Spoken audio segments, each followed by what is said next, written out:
Sania says, before making dua in Salah, should we praise Allah and send salutations upon the Prophet ﷺ? First of all, it is important to know that the Prophet ﷺ told us that all dua are blocked between the heavens and the earth until a person offers salutation upon me. So the Prophet is highlighting the importance of offering salutation upon the Prophet ﷺ before making dua. This made some people believe that every time we make dua, we have to offer salutation upon the Prophet ﷺ.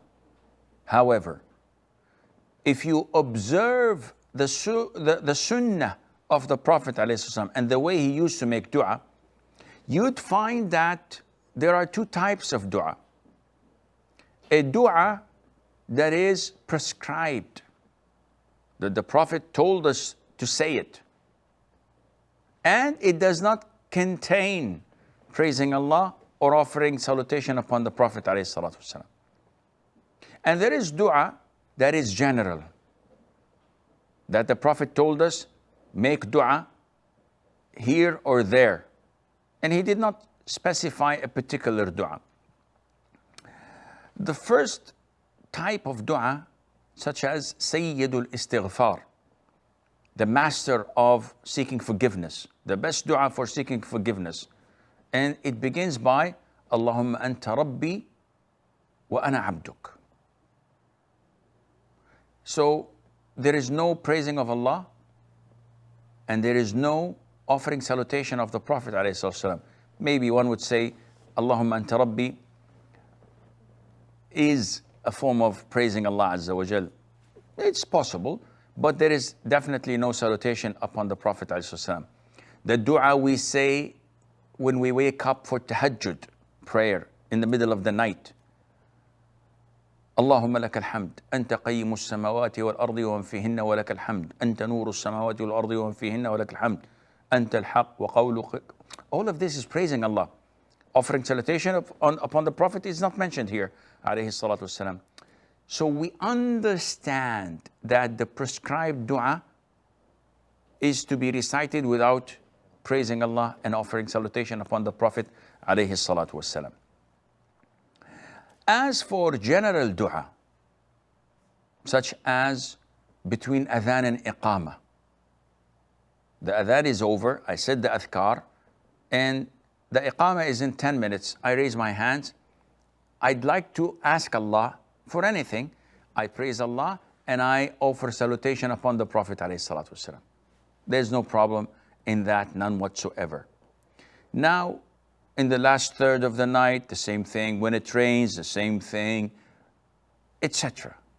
When I'm breaking my fast, there's no problem in that. Now the issue is, what about if a person is in prayer? And we know that there are two places in prayer that are highly recommended for us to make dua in. The first is in sujood, whether this is a fard prayer or a nafil prayer, whether this is the first, second sujood or the last sujood. You are encouraged to make dua, because the Prophet said, alayhi salam, the closest one of you is to Allah is when he's in the prostration position. So choose whatever dua you want, because you'll be answered. And the second place is after the tashahhud and the salat upon the Prophet ﷺ in the last rak'ah. So I'm sitting down for the last tashahhud, the last sitting. I offer the salutation upon the Prophet ﷺ. Before I complete my prayer and conclude it with salam, it is recommended that I make dua. And this is something also the Prophet ﷺ had directed us to say. Here, it was never reported that you praise Allah and you offer salutation upon the Prophet ﷺ. And therefore, you go directly to your dua. And you say, Subhana Rabbil A'la in sujood, Subhana Rabbil A'la wa bihamdih, for example, and then you go, Oh Allah, pay off my debts. Oh Allah, increase my provision. Oh Allah, guide my children. Oh Allah, make my daughter successful in her exams. Oh Allah, cure my sick people, etc. There is no problem in doing that. The problem would arise if you think that I have to. No, you don't have to. So offering salutation upon the Prophet ﷺ while in the sujood, is it permissible? It's a dua. There's no problem if you say Allahumma salli ala Muhammadin wa ala ali Muhammad while in the sujood, but it is not part of the sunnah. So it is not something that is recommended for you to do, and Allah Azza wa Jal knows best.